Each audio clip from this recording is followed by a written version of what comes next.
There are many ways in which people affect one another. It can be by their comments, actions, or simply their presence that can result in some changes in your attitude or behavior. It can either be implicit, as in when you see a tattoo on a famous person you admire and think, wow, this is a pretty cool tattoo, I should probably get one for myself. Or it can be explicit, like when your friends pressure you to go out for drinking. Other people routinely try to influence us and we try to influence others. Advertisers try to get us to adopt this latest fashion that will guarantee popularity among your immediate friends group and 1 million followers on Instagram. Charities ask for money by guilt-tripping you about saving a kid, and parents, politicians, and priests will attempt to shape our moral, political, and religious values. The most familiar form of influence is conformity. It is defined as changing one's beliefs and behavior to more closely align with those of others in response to some real or imagined pressure to do so. Again, the pressure to conform can be implicit, like when you decide to toss out your loose pair of jeans for a tighter cut because other people are doing so. You may not even like a tight pair of jeans, and loose fitting is probably more comfortable for you, but you're still changing your behavior to comply with others. This kind of pressure is an imagined pressure, since it wouldn't be the end of the world if you're the only person outside with loose jeans, but it is the fear of not fitting in or the fear of missing out that makes you conform to other people. Conformity pressure can also be explicit when the members of a peer group persuade one another to vape or try new drugs. The external pressure can also be good, like volunteering for a community service or taking part in a marathon. Now, when the conformity pressure is heavily coming from the external sources, it turns into compliance, which is another form of social influence, and it occurs when a person responds favorably to a request from another person. The main difference between conformity and compliance is that compliance attempts generally come from people who have some power over you,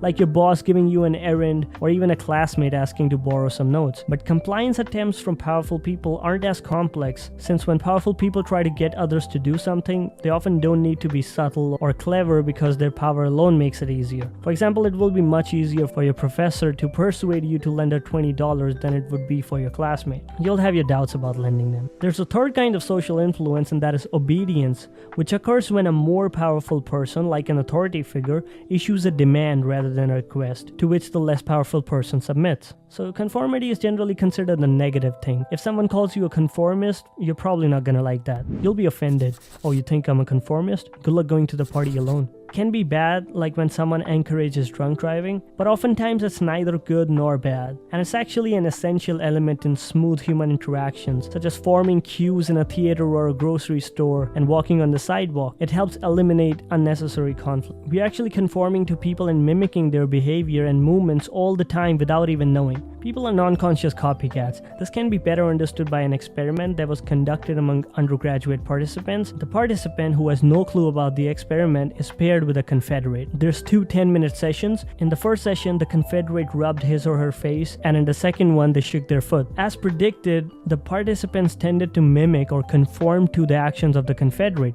They shook their feet more often in the presence of a foot-shaking Confederate and rubbed their face next to a face-rubbing Confederate. This is called automatic mimicry.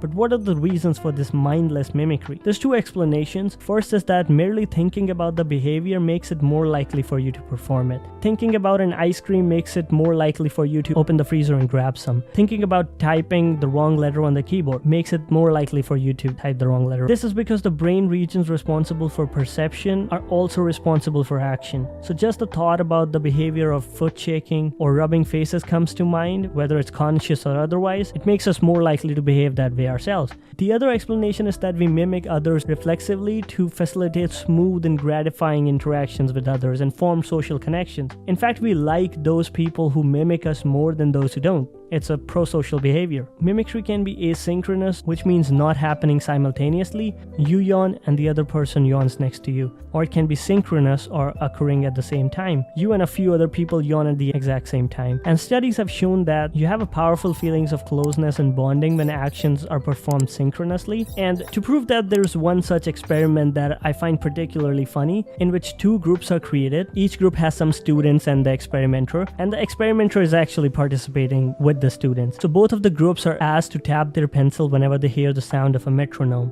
And in the first group, the experimenter also taps their pencil, but only after the students are done tapping. So it's out of sync. And in the second group, the experimenter taps his pencil at the same time as students. After the experiments, the students in the first group said that they did not like the experimenter. Archimedes once said, and it's a famous quote that goes, "Give me a firm place to stand and I will move the world." It seems so far like the majority influence the minority, but history says otherwise. A small group of people can shape the views of a larger population. There were times in the US when some people enslaved others, women didn't have the right to vote, and children worked long hours for small pay in unhealthy conditions. But a small group of abolitionists and child welfare advocates acknowledged this and made efforts to change the situation, and they succeeded. Conformity pressures can be powerful, but they don't always prevail. It's possible to resist those pressures, and a small minority can be persuasive enough.